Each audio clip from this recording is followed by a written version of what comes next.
Selamat pagi para mahasiswa semua, mahasiswa semua. Berjumpa kembali dengan saya dalam mata kuliah pengantar ekonomika dengan pembahasan kali ini yaitu konsumsi atau teori konsumsi pada pertemuan ke-12. Ya. Pada pertemuan sebelumnya kita sudah membahas tentang teori produksi, pendapatan nasional, teori produksi, dan kali ini kita akan membahas tentang teori konsumsi atau konsumsi itu sendiri.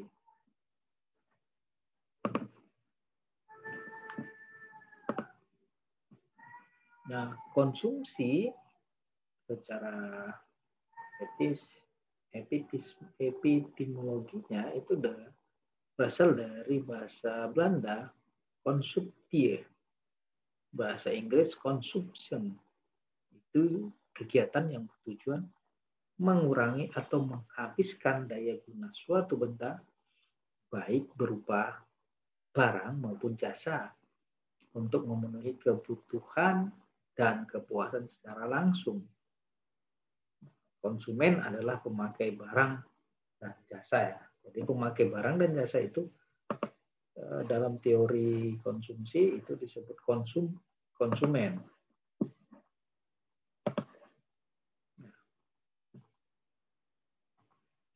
Kegiatan konsumsi dapat diartikan sebagai kegiatan yang dilakukan dengan tujuan untuk menghabiskan nilai guna.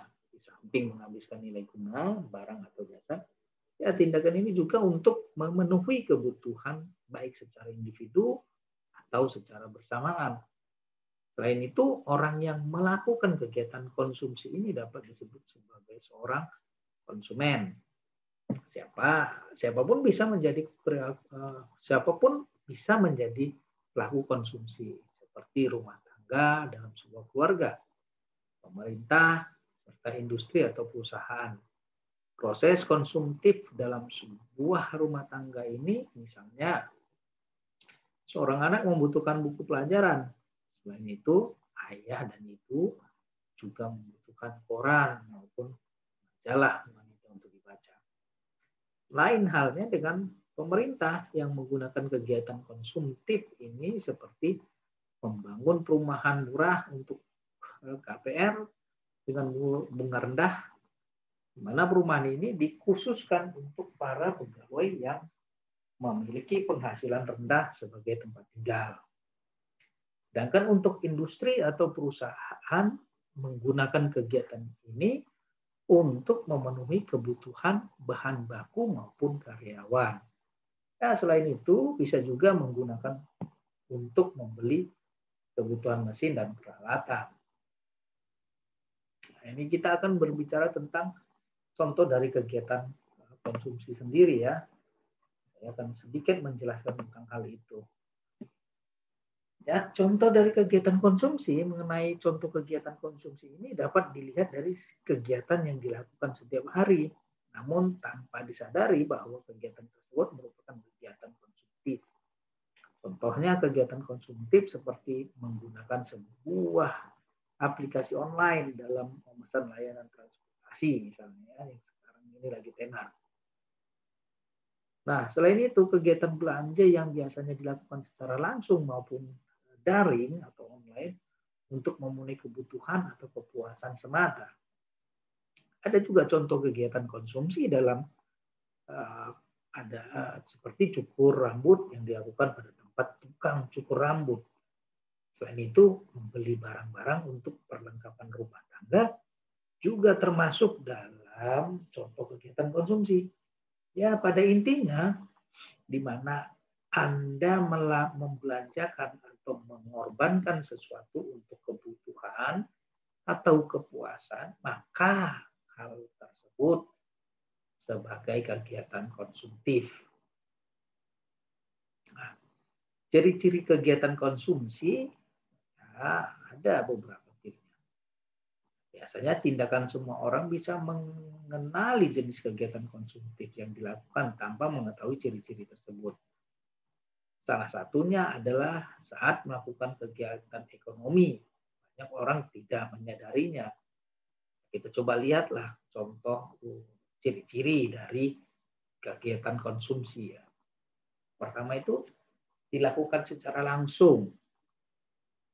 Ciri-ciri kegiatan konsumsi yang pertama adalah kegiatan tersebut dapat dilakukan dengan secara langsung dengan tujuan agar bisa memenuhi semua kebutuhan yang dibutuhkan oleh masyarakat. Selain kebutuhan, kegiatan konsumtif juga dilakukan untuk memenuhi kepuasan masyarakat. Akan tetapi pada dasarnya manusia tidak akan pernah merasa puas. Yang namanya sebuah kepuasan itu tidak pernah didapat oleh manusia. Di mana kepuasan ini tidak memiliki batas sesuai yang diharapkan, karena manusia atau masyarakat selalu ingin mencoba hal yang baru. Contoh kecil saja ya, misalnya jika masyarakat tersebut sudah memiliki motor namun ingin juga memiliki sebuah mobil, sehingga pada saat memiliki mobil sudah tidak menggunakan motor lagi. Kedua, barang kegiatan konsumsi didapat dari pembeli atau pengorbanan.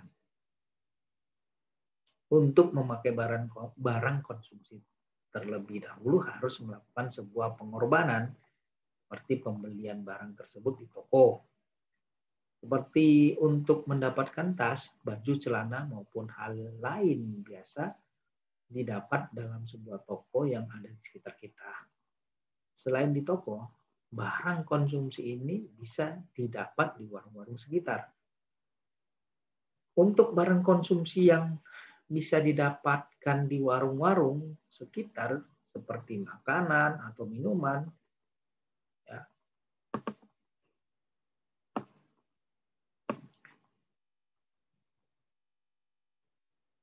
jadi makanan atau minuman jadi ya, contoh ya seperti bakso, teh, mie ayam, nasi kuning, jus dan sebagainya. Di samping membeli barang tersebut tentu harus menyiapkan biaya transaksinya. Biaya transaksi ini akan dijadikan sebagai nilai tukar. Ya. Ciri-ciri konsumsi lainnya itu pertama, ketiga, barang dan jasa yang digunakan selalu berkurang. Selanjutnya adalah barang dan jasa dari kegiatan konsumsi ini juga digunakan, nilai yang dimiliki akan selalu berkurang atau habis. Di mana barang tersebut seperti contoh yang telah disebutkan tadi sebelumnya, ya ini buku maupun pakaian. Karena buku tersebut selalu digunakan untuk menulis, seperti menulis tugas sekolah, pasti habis. Selain itu, pakaian juga nilainya berkurang jika digunakan. Karena memang pakaian ini tidak selamanya bertahan lama akibat benang yang secara perlahan akan rapuh misalnya ya. Ya, hal tersebut diakibatkan karena sering dicuci dan terkena sinar matahari secara langsung. Oleh karena itu pakaian ini termasuk barang yang nilainya akan berkurang secara perlahan. Kemudian keempat, memiliki nilai yang bermanfaat. Masalah barang atau produk dari kegiatan konsumsi ini memiliki nilai yang sangat bermanfaat dalam memenuhi kebutuhan masyarakat. Tujuan dari penggunaan barang atau produk ini bisa menyebabkan nilai barang tersebut berkurang karena sering dimanfaatkan. Namun barang dari kegiatan konsumsi ini dapat dibagi menjadi dua jenis, di mana jenis barang pertama adalah barang yang nilainya akan habis untuk satu kali atau satu kali pakai. Adapun contoh dari jenis barang ini seperti makanan dan minuman. Untuk jenis kedua adalah jenis barang yang nilainya habis secara perlahan. Dengan kata lain bahwa penggunaan dari barang ini digunakan secara berulang, seperti ya, pakaian dan buku tadi. Baik. Kita masuk dari teori Keynes. Jadi fungsi konsumsi adalah pusat dari teori fluktuasi ekonomi, Keynes yang termuat dalam The General Theory di tahun 36. Keynes menduga bahwa kecenderungan mengkonsumsi marginal, jumlah yang dikonsumsi dari setiap dolar tambahan adalah antara 0 dan 1. Ya, ia mengklaim hukum fundamental, yaitu dari tiap dolar pendapatan, orang akan mengkonsumsi sebagian dan menabung sebagian. Jadi kalau ada pendapatan, itu setengahnya ditabung, setengahnya dimakan. Itulah istilah teori Keynes. Juga Keynes menyatakan kecenderungan mengkonsumsi rata-rata, average propensity of consume. Jadi rasio konsumsi terhadap pendapatan yang menurun ketika pendapatannya naik. Dia ada rasio konsumsi terhadap pendapatannya yang menurun ketika pendapatan naik. Keynes juga menyatakan pendapatan adalah penentu utama konsumsi dan tingkat bunga tidak memiliki peran penting. Itu dari teori Keynes. Dan kita juga harus tahu tujuan dari kegiatan konsumsi. Ya. Dalam sebuah kegiatan, Anda juga perlu tahu tujuan dilakukan kegiatan tersebut. Sehingga kegiatan yang dilakukan tersebut tidak sia-sia. Ya, sama halnya dengan kegiatan ekonomi, manapun juga memiliki tujuan tertentu dilakukan kegiatan tersebut. Untuk lebih jelasnya, berikut ini merupakan paparan mengenai tujuan dari kegiatan konsumsi. Pertama, awal dari semua kegiatan ekonomi. Konsumsi adalah awal dari semua aktivitas ekonomi manusia. Jika seorang menginginkan sesuatu, dia akan mengambil tindakan untuk memuaskan keinginan tersebut. Hasil dari upaya tersebut adalah konsumsi yang juga berarti pemenuhan keinginan manusia. Kedua, itu akhir kegiatan ekonomi. Jika misalnya seorang menginginkan roti bakar, mereka akan berusaha membuat roti bakar tersebut. Setelah dibuat, makanan tersebut dikonsumsi mengakibatkan berakhirnya aktivitas ekonomi. Kemudian konsumsi mendorong produksi. Ya, menurut ekonom Adam Smith, konsumsi adalah satu-satunya tujuan dari semua produksi. Artinya produksi barang dan jasa tergantung pada tingkat konsumsi. Keempat, teori ekonomi. Kajian teori konsumsi telah membantu para ekonom merumuskan berbagai teori seperti law of demand, konsep consumer surplus, dan law of diminishing marginal utility. Teori-teori ini membantu para analis memahami bagaimana perilaku individu mempengaruhi input-output dalam perekonomian. Kelima, teori pemerintah. Di kebiasaan konsumsi juga membantu pemerintah merumuskan teori. Tarif upah minimum dan tarif pajak ditentukan berdasarkan kebiasaan individu. Ini juga membantu pemerintah membuat keputusan tentang produksi komoditas esensial dan non-esensial di suatu negara. Ini juga memberi pemerintah wawasan tentang rasio tabungan terhadap pengeluaran dalam perekonomian. Ya, terakhir, teori pendapatan dan ketenaga kerjaan.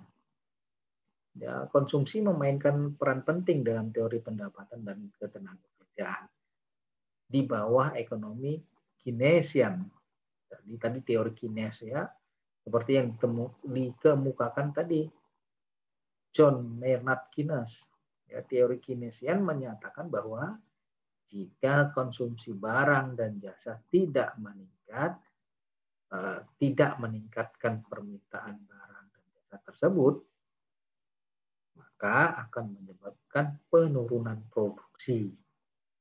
Nah, penurunan produksi berarti bisnis akan memberhentikan pekerja. yang mengakibatkan pengangguran.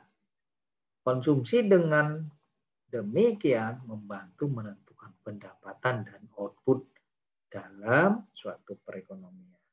Jadi kalau kita bisa simpulkan ya, itulah beberapa informasi yang kita bisa lihat kegiatan konsumsi yang termasuk salah satu kegiatan ekonomi yang sangat penting.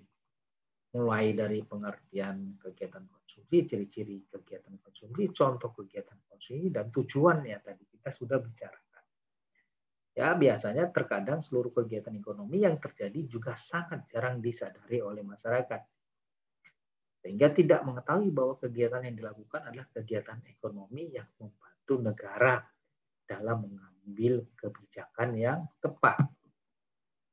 Jika Anda adalah seorang pemilik usaha yang sedang kesulitan dalam mengelola pembukuan dan proses akuntansi pada bisnis, ya itu akan menjadi pemikiran bahwasanya kegiatan konsumsi ini juga berpengaruh pada suatu perusahaan.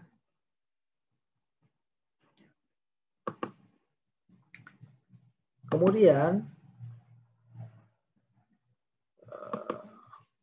ini fungsi konsumsi tadi sudah dilihat. Ini adalah grafiknya di mana belanja konsumsi oleh rumah tangga itu bergantung pada konsumsi otonom dan kecenderungan mengkonsumsi marginal. Jadi pendapatan disposable, ini pendapatan bersih. Kemudian kecenderungan mengkonsumsi rata-rata. Jadi fungsi konsumsi menunjukkan 3 sifat yang Keynes duga. Pertama, kecenderungan mengkonsumsi marginal, C antara 0 dan 1. Kedua, kecenderungan mengkonsumsi rata-rata turun seiring pendapatan meningkat. Ketiga, konsumsi ditentukan oleh pendapatan saat ini. Jadi kita bisa lihat di grafik ini ya, ketika Y naik, C per Y turun. Sehingga kecenderungan mengkonsumsi rata-rata turun. Jadi kita bisa perhatikan tingkat bunga tidak dimasukkan dalam persamaan ini. Karena tidak menentukan.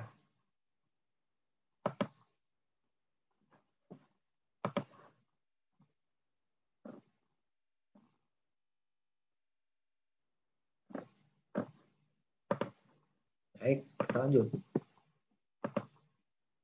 Kecenderungan mengkonsumsi marginal. Nah, ini untuk memahami kecenderungan mengkonsumsi marginal, itu harus kita perhatikan skenario belanja. Misal, seorang suka belanja, mungkin punya MPC atau konsumsi marginal yang besar. Katakanlah 0,99. Ini berarti untuk setiap $1 tambahan, ia dapatkan setelah dikurangi pajak. Ia belanjakan ya sekitar 0,99 dolar. MPC mengukur kepekaan perubahan dalam satu variabel konsumsi terhadap perubahan pada variabel yang lain.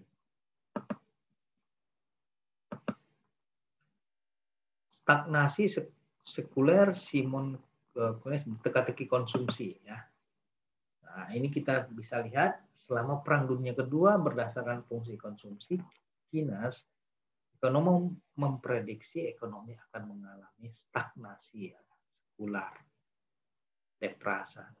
Depresi panjang berdurasi tanpa batas kecuali pemerintah menggunakan kebijakan fiskal untuk mendorong permintaan agregat.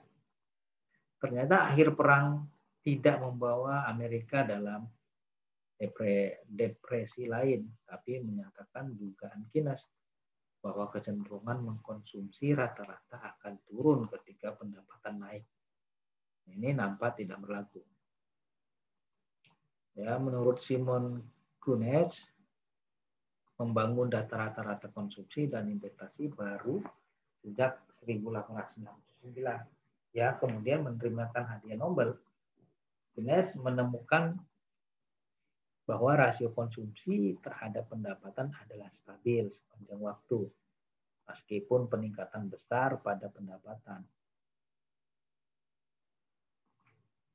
Jadi lagi-lagi ini dipertanyakan sebenarnya. Jadi ini membawa kita pada teka-teki ya, teka-teki konsumsi. Nah, teka-teki konsumsi ini kegagalan hipotesis stagnasi sekular, yaitu dan penemuan Kunetz, keduanya mengidentifikasi kecenderungan mengkonsumsi rata-rata hampir konstan sepanjang waktu. Ya ini dibuktikan. Ya, ini menimbulkan teka-teki. Mengapa dugaan Keynes terbukti dalam studi data rumah tangga dan dari seri jangka pendek, tapi gagal bila jangka panjang. Nah, ini kita bisa lihat studi data rumah tangga dari studi data rumah tangga dan seri jangka pendek menemukan hubungan antara konsumsi dan pendapatan mirip dengan dugaan Keynes. Nah, jika ini konsumsi jangka pendek. Tapi studi sering jangka panjang menemukan APC ya, tidak bervariasi secara sistematis dengan pendapatan. Ya, hubungan ini disebut fungsi konsumsi jangka panjang.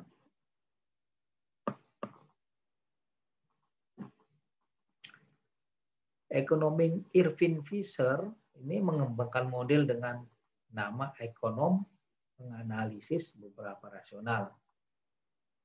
Melihat ke depan konsumen membuat pilihan antar waktu, yakni pilihan pada berbagai periode waktu. Ya, model ini menghilangkan hambatan yang konsumen hadapi, preferensi yang mereka miliki dan bagaimana hambatan dan preferensi ini bersama-sama menentukan pilihan mereka dan konsep konsumsi dan tabungan. Jadi konsumsi dan tabungan itu selalu ada. Nah, nanti akan kita bahas tentang hal tersebut. Ketika konsumen memutuskan beberapa banyak dikonsumsi saat ini, ya berbanding terbalik beberapa banyak konsumsi di masa depan, mereka menghadapi batas anggaran antar waktu, yaitu intertemporal budget constraint yang mengukur jumlah sumber daya yang tersedia untuk konsumsi saat ini di masa yang akan datang. Nah, kita bisa lihat interpretasi dari batas anggaran konsumen. Hal ini mengimplikasikan bahwa jika tingkat bunga 0, batas anggaran menunjukkan bahwa jumlah konsumsi dalam 2 periode sama dengan jumlah pendapatan dalam 2 periode. Pada kasus biasa di mana tingkat bunga lebih besar dari 0, konsumsi dan pendapatan masa depan didiskon oleh faktor 1 plus R.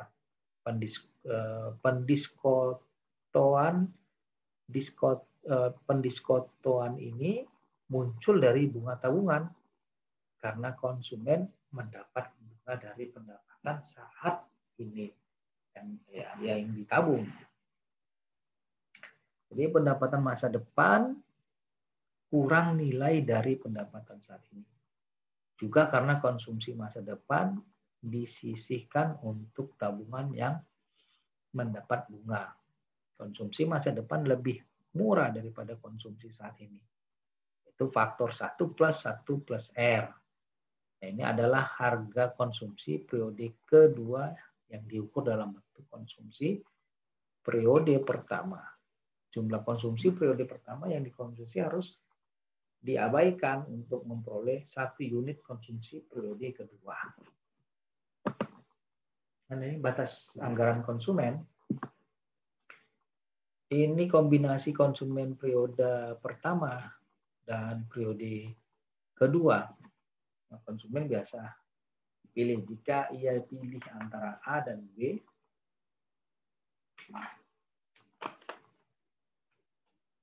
Ia mengkonsumsi kurang dari pendapatannya. Nah, ini bisa dilihat di sini dia menabung, di sini dia meminjam. Ini konsumsi periode pertama. Konsumsi periode kedua. Ia mengkonsumsi kurang dari pendapatannya di periode pertama dan menabung sisanya untuk periode kedua. Jika ia pilih A dan C, ia mengkonsumsi lebih dari pendapatannya di periode pertama dan meminjam untuk menutupi selisihnya ya. Nah, ini ilustrasi bagaimana menabung dan meminjam pada konsumsi periode kedua dan periode pertama. Jadi ada batas anggaran konsumen. Ya. Sini. Preferensi konsumen ini terkait konsumsi dalam dua periode bisa ditampilkan oleh kurva indifference kurva ya. Yaitu menunjukkan kombinasi konsumsi periode pertama dan periode kedua yang membuat konsumen tetap senang. Kemiringan pada setiap titik kurva menunjukkan berapa banyak konsumsi periode kedua yang konsumen perlukan untuk mengkompensasi 1 unit pengurangan dalam konsumsi periode pertama. Kemiringan ini adalah tingkat substitusi marginal antara konsumsi periode pertama dan kedua. Ini menyatakan tingkat di mana konsumen bersedia mengganti konsumsi periode kedua untuk konsumsi periode pertama. Nah, ini preferensi konsumen periode kedua dan periode pertama. Kurva ini mewakili preferensi konsumen sepanjang konsumsi periode pertama dan kedua. Ini memberikan kombinasi dari konsumsi dalam dua periode yang membuat konsumen tetap senang. Ya, kurva indifference lebih tinggi seperti IC2 ini, yang ini lebih disukai daripada yang lebih rendah, yang ini. Ya, konsumen tetap senang itu di titik W dan X. Nah, jadi WXY ini konsumen tetap senang, tapi lebih suka di titik Z daripada semua. Titik Z adalah kurva indifference lebih tinggi karenakan tidak sama karenanya tidak sama disukai dengan W, X dan Y. Nah, optimasi maksudnya ini konsumen meraih tingkat kepuasan tertinggi atau optimum dengan memilih titik pada batas anggaran yang ada pada kurva indifference. Ya, kemiringan kurva indifference sama dengan kemiringan garis anggaran. Pada optimum kurva indifference adalah tangen dari batas anggaran. Kemiringan kurva indifference adalah tingkat substitusi marginal. Di sini tingkat optimalnya. Ya, bagaimana perubahan pendapatan mempengaruhi konsumsi? Nah, kenaikan pada baik pendapatan periode pertama atau kedua menggeser batasan anggaran keluar. Nah, jika konsumsi pada periode pertama dan keduanya adalah barang normal, yang diminta lebih sering pendapatan naik. Kenaikan pendapatan ini meningkatkan konsumsi pada periode kedua. Itu kedua periode maksudnya. Ya, bagaimana perubahan tingkat bunga mempengaruhi konsumsi? Ya, ekonom membagi dampak kenaikan tingkat bunga real pada konsumsi menjadi dua, yaitu dampak pendapatan atau income effect dan dampak substitusi atau substitution effect. Dapat kita lihat pendapatan adalah perubahan konsumsi yang berasal dari penggerakan ke kurva indifference yang lebih tinggi. Dampak substitusi adalah perubahan konsumsi yang berasal dari perubahan harga konsumsi relatif dalam dua periode. Nah, di kurva tersebut dapat kita lihat batas anggaran lama dan batas anggaran baru. Jadi kenaikan tingkat bunga merotasi batasan anggaran sekitar titik C, di mana C adalah Y1 dan Y2. Tingkat bunga lebih tinggi mengurangi konsumsi periode pertama dan menaikkan konsumsi periode kedua, itu graf ke titik B. Nah, batas pinjaman itu ketidakmampuan meminjam mencegah konsumsi saat ini melebihi pendapatan saat ini. Batas peminjaman karenanya dapat ditampilkan sebagai C1 lebih kecil dari Y1. Pertidaksamaan ini menyatakan konsumsi di suatu periode harus kurang dari atau sama dengan pendapatan di periode yang sama. Batas peminjaman konsumen ini disebut batas peminjaman atau borrowing constraint, atau kadang batas likuiditas. Jadi analis peminjam mengarahkan kita menyimpulkan bahwa ada dua fungsi konsumsi bagi sebagian konsumen. Batasan peminjaman tidak berlaku dan konsumsi dalam kedua periode bergantung pada nilai saat ini dari pendapatan seumur hidup. Untuk konsumen yang lain, batasan peminjaman berlaku. Jadi untuk konsumen yang akan meminjam tapi tak bisa konsumsi bergantung hanya pada pendapatan saat ini. Prako Modigliani dan hipotesis daur hidup. Nah, ini teori Prako ya. Ini menggunakan model perilaku konsumen Fraser untuk mempelajari fungsi konsumsi. Ya, salah satu tujuan mereka adalah mempelajari teka-teki konsumsi. Menurut model Fraser, konsumsi bergantung pada pendapatan seumur hidup. Kalau Modigliani menekankan bahwa pendapatan bervariasi secara sistematis sepanjang hidup orang, dan bahwa tabungan memungkinkan konsumen memindahkan pendapatan dari waktu hidup ketika pendapatan tinggi ke waktu ketika pendapatan rendah. Interpretasi perilaku konsumen ini membentuk dasar hipotesis daur hidup atau life cycle hypothesis.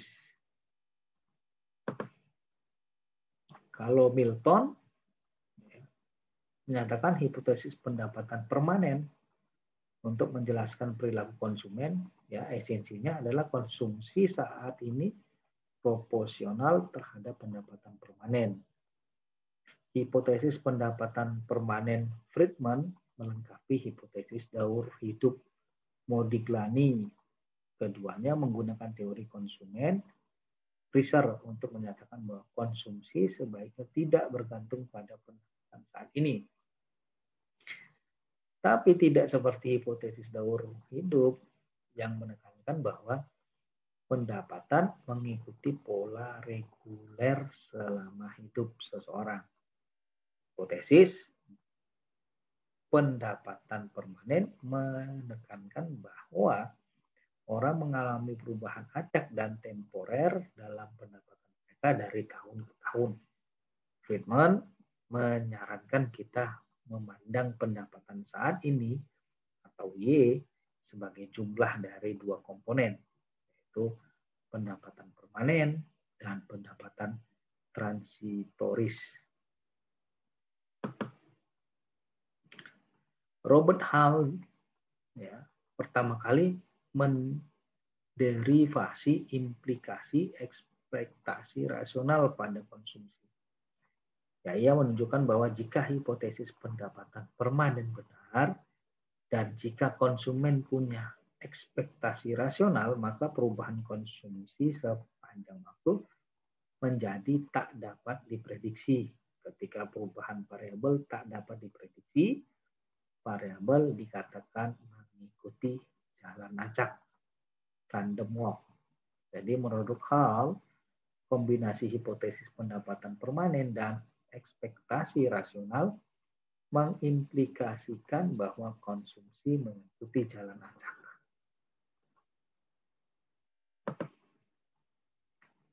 Kemudian, bila David Lipson dan gratifikasi instan, ini baru-baru ini ya, ekonom telah beralih ke psikologi untuk memperjelas lebih lanjut dari perilaku konsumen. Mereka menyatakan bahwa keputusan konsumsi tak dibuat sepenuhnya rasional. Bagian baru yang memasukkan psikologi ke dalam ekonomi disebut ekonomi perilaku. Jadi Profesor Harvard David Lipson menyatakan bahwa konsumen menganggap diri mereka membuat keputusan tak sempurna. Preferensi konsumen tak konsisten dengan waktu. Mereka mengubah keputusan mereka hanya karena waktu berlalu. Baik, saya rasa itu saja yang bisa saya paparkan dalam teori konsumsi atau konsumsi. Ya, selanjutnya nanti akan kita lanjutkan pada perkuliahan berikutnya. Itu saja yang bisa saya sampaikan. Mohon maaf atas kekurangannya. Saya tutup. Wabillahi taufiq wal hidayah. Assalamualaikum warahmatullahi wabarakatuh dan selamat pagi.